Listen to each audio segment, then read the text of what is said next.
Welcome back, class. We are still working on Unit 8, talking about RNA and protein synthesis. So in our last lesson, you learned about some of the similarities and differences between RNA and DNA. And then you also learned about transcription, or the process of taking DNA and making a messenger RNA or mRNA. Today, we're going to actually talk about how RNA makes proteins. And so we'll talk a little bit about ribosomes, and we'll talk a little bit about protein synthesis. So your learning targets today are to be able to identify the genetic code and explain how it is read. So we'll be talking about the genetic code and what it is.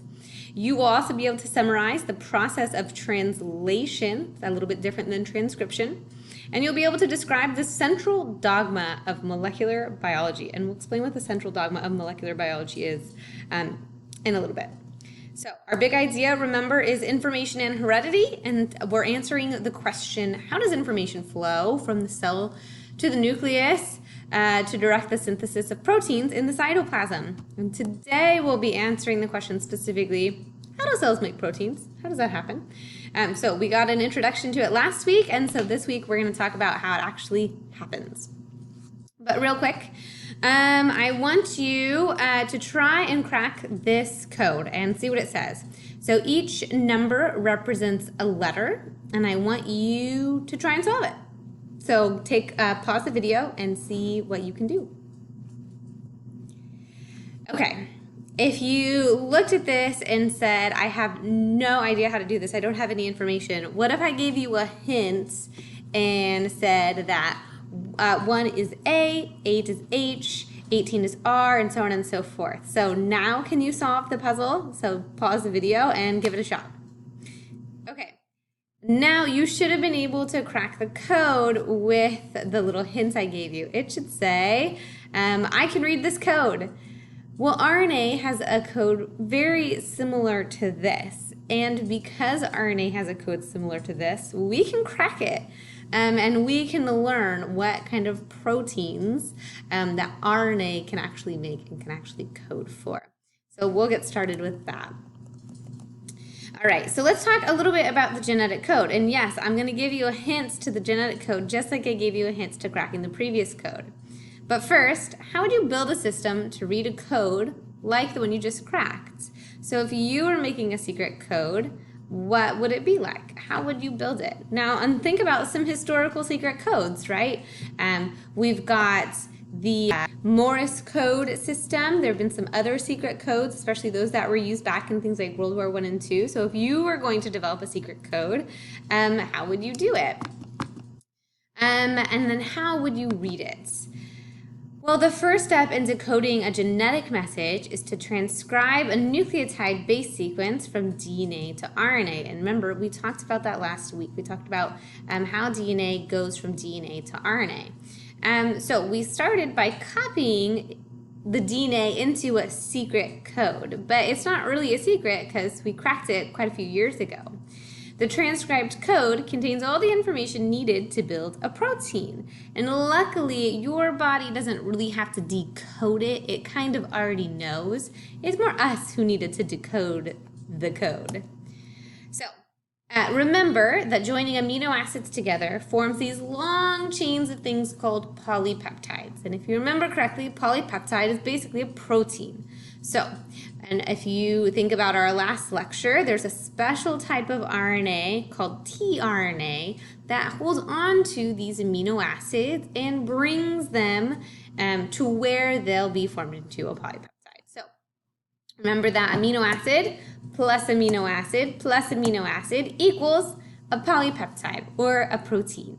And there's these special covalent bonds between each of these amino acids called peptide bonds. You could think of them as peptide linkages as well, but these are special covalent bonds that hold these amino acids together to help us form proteins.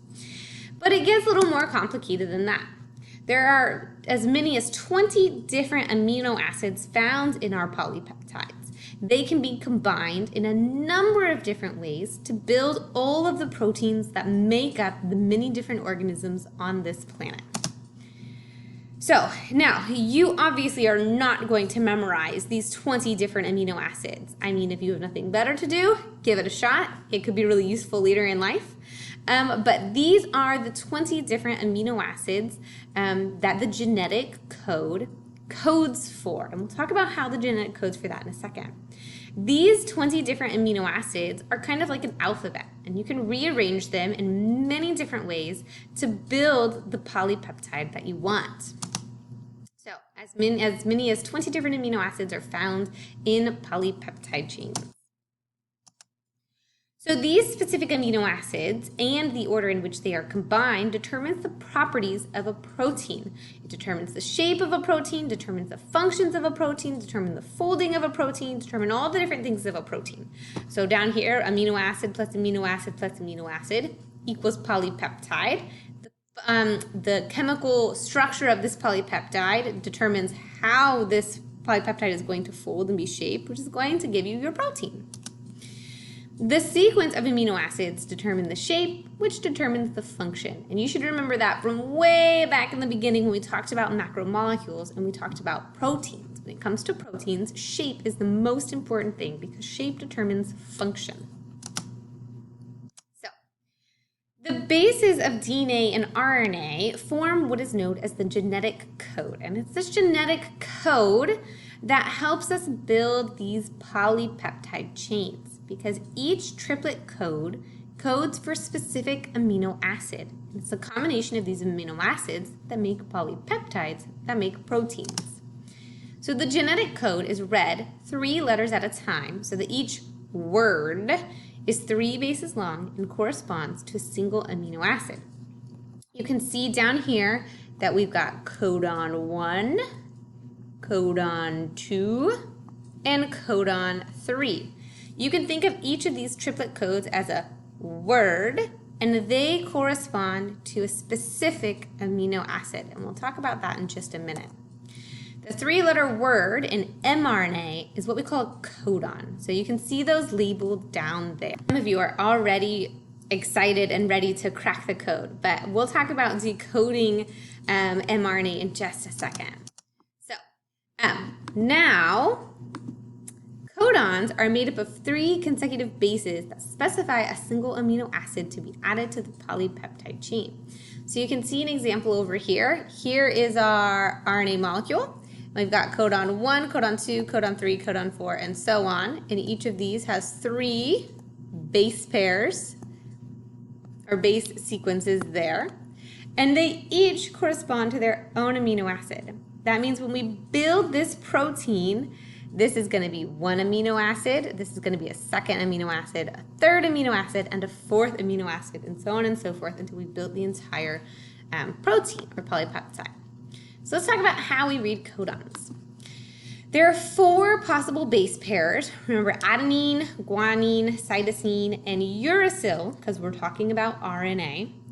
And since there are 4 possible base pairs, there are a total of 64 possible 3 base codons. 4 times 4 times 4 equals 64. Okay, and remember that each codon is composed of 3 bases. You can use a table, such as the ones I have pictured here, to help you figure out which amino acids are being coded for by the mRNA. We're probably going to use this one. It's a newer one, but this one also works. They're the exact same thing. One is square, one is circle. Pick your favorite shape. To decode codons, use a genetic code table. They're pretty easy, they're pretty fun, and you'll get a chance to use them. So let's talk about how you could use the genetic code table. I'm just going to make up a codon here. Let's say UUA. So if you wanted to figure out what amino acid was coded for by this segment of the mRNA sequence, UUA, you'd come down to your table and first you'd find U, that's the first letter. Then you'd find U, that's the second letter of the codon. Then you'd find A, that's the third letter of the codon. If I had this code, UUA, it would code for the amino acid leucine. Most amino acids are abbreviated by their first three letters, so that would be L, E, U. Now, let's say I wanted to use the square table. The same thing would follow. First letter, U. Second letter, U.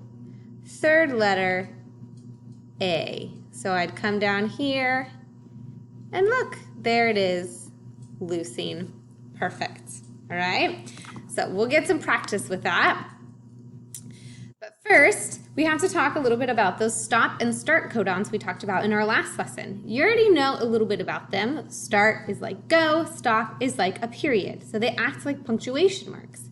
For example, AUG is like a capital letter that initiates the start of a protein synthesis, and UAA acts like a period and the stop of protein synthesis. This is true for the transcription of RNA as well as the translation of RNA. We'll talk about translation in a minute, but basically what I'm saying is if you want to make a protein, you have to start and stop at the right points. So I want you to take some practice and decode your own mRNA message. So here I have a segment of mRNA, and I want you to use the genetic code table to solve this sequence. Remember that a codon is 3 letters, so this would be 1 codon there, and it corresponds to 1 amino acid. I'll give you a hint by helping you with the first one.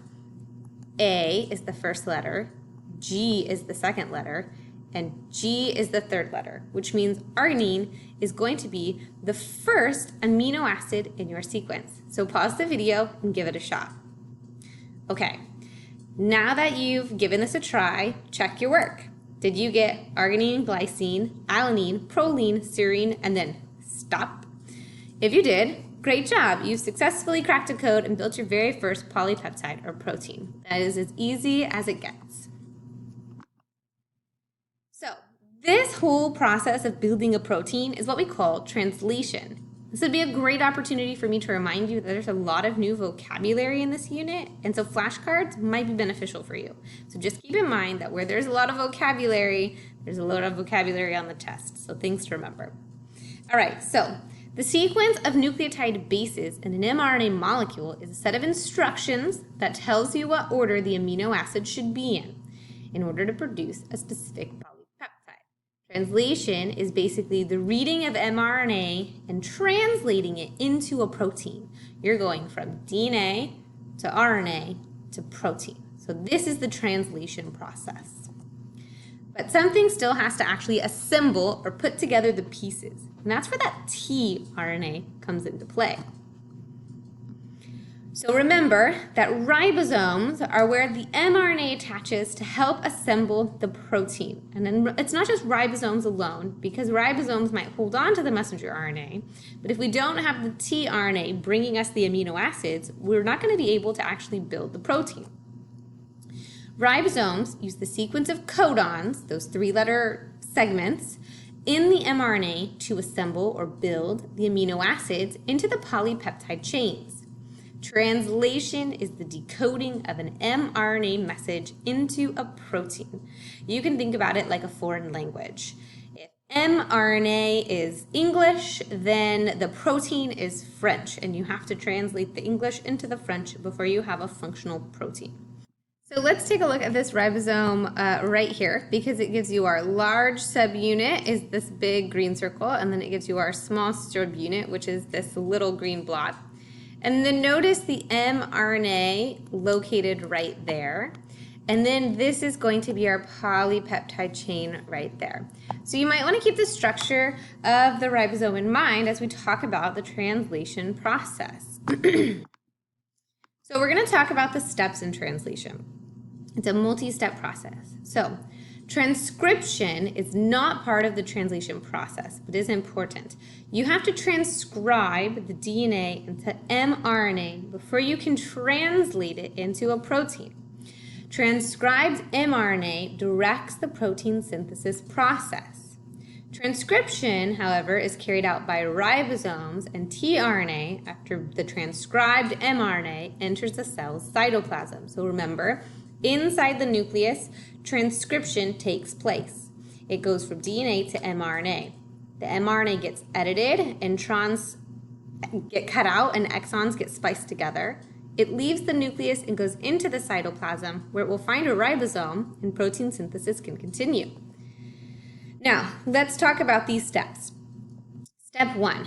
Translation officially starts when a ribosome attaches to an mRNA molecule in the cytoplasm. This could happen on a free ribosome, or it could happen on a ribosome in the rough endoplasmic reticulum. As each codon passes through the ribosome, the tRNAs bring the proper amino acid into the ribosome. One at a time, the ribosome then attaches these amino acids to the growing chain. This image down here is a great example of how this works. So here's your mRNA, this red line here. It attaches to the small subunit. The start codon goes ahead and binds to the mRNA molecule. This start codon attracts the larger subunit. The larger subunit binds, and now the process can officially begin. You'll notice there are 3 sections in the ribosome. This is the E site, which stands for the exit site.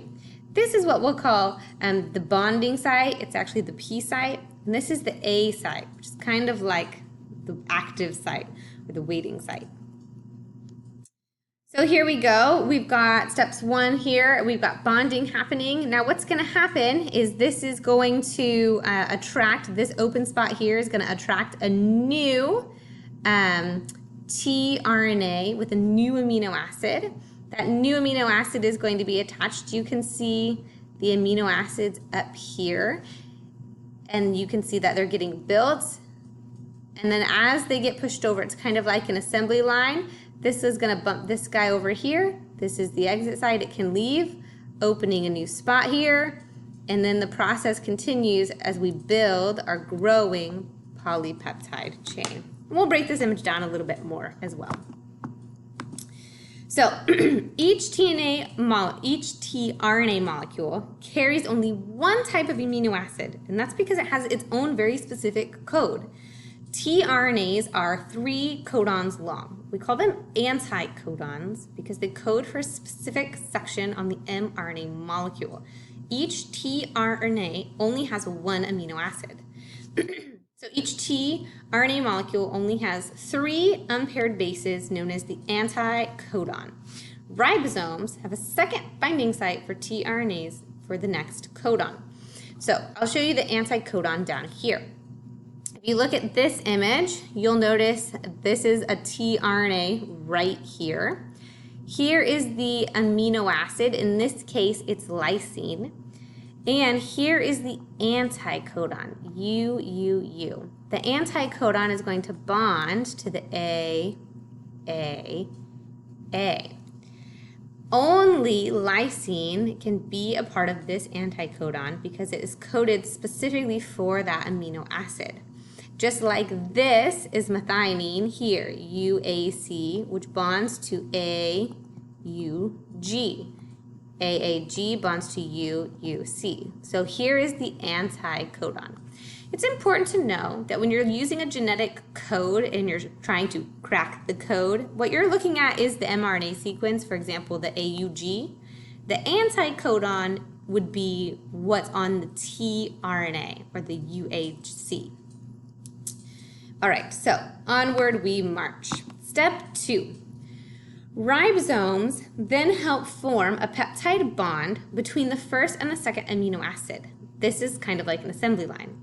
The peptide bond that is formed is a covalent bond that is strong enough to hold the protein together. At the same time, the bond holding tRNA molecule to its amino acid is broken. So you can see that here. This guy gets kicked off. Here is the covalent bond. A new amino acid is added, and in this spot, another covalent bond will form. That tRNA molecule then moves into a third binding site from which it exits the ribosome. The ribosome then moves to the third codon where tRNA brings it the amino acid specified by that third codon. And the process continues until the entire polypeptide is built. So the polypeptide chain continues to grow until the ribosome reaches the stop codon on the mRNA molecule. When the stop codon is reached, the ribosome will detach itself from the mRNA molecule, and now a protein is built and the mRNA molecule gets destroyed. So when the ribosome reaches the stop codon, it releases both the newly formed polypeptide and the mRNA molecule, thus completing the process of translation. So the mRNA molecule gets degraded because it's no longer necessary, and the polypeptide begins to fold, become a protein, and is off to do whatever job that protein might need to do. So now that we've talked about the general process of translation, let's talk about the specific roles of tRNA and rRNA in the translation process. All of the RNA molecules come together in this translation process. You've got the mRNA, which is the messenger RNA that actually connects to the ribosomes, which is composed of ribosomal RNA, which is going to house the transfer RNA or the tRNA, which brings the amino acids to the chain. So all three major forms of RNA, mRNA, tRNA, and rRNA, come together in the ribosome during translation. mRNA carried the coded message that directs the process. tRNA delivers exactly the right amino acid called for by each codon on the mRNA molecule. The tRNAs are like little adapters that allow ribosomes to read the mRNA message accurately and get the translation right. Then the ribosomes themselves are made up of about 80 different proteins and 3 or 4 different RNA molecules. Our RNA molecules help hold the ribosome proteins in place and help locate the beginning of the mRNA message. They also help carry out some of the chemical reactions that join the amino acid together. So all of them have to work together in order to build a functioning protein. So proteins are enzymes that catalyze and regulate chemical reactions, and it's these proteins that actually allow you to exist. DNA itself doesn't really do much for you. DNA is just an instruction booklet. If you were building a Lego castle, let's say, if you have an instruction booklet, that's great, but you don't have a Lego castle, you have an instruction booklet. In order for you to have a Lego castle, you have to put the pieces together. So if DNA is like the instruction booklet, then the Legos are like the little amino acids that have to be put together in order for you to build the final product, which is the polypeptide, which is the protein, which is the Lego castle. Proteins regulate what does and what becomes what. So for example, your hair, right, it's all protein. All that protein got made in your ribosomes from your messenger RNA, from your DNA. So the central dogma of molecular biology is information is transferred from DNA to RNA to protein. Now that is a simplified version. Remember that everything in biology is way more complex than it seems. But in essence, DNA goes to RNA, goes to protein, and that's pretty much what you are, is a big blob of structured protein doing exactly what it's supposed to be doing. So, can you answer this question? Take a minute and answer it in your note-taking outline. How do cells make proteins? This is a big question, and it's a detailed process. So take your time and make sure you answer it completely so that you know that you have a full understanding of how cells make proteins. And of course, before you go, make sure that you can do the following. Identify the genetic code and explain how it is read. Summarize the process of translation and describe in general the central dogma of molecular biology. So next week, we'll talk a little bit more about the regulation and the mutation of this process. But in the meantime, let me know if you have questions and have a great week.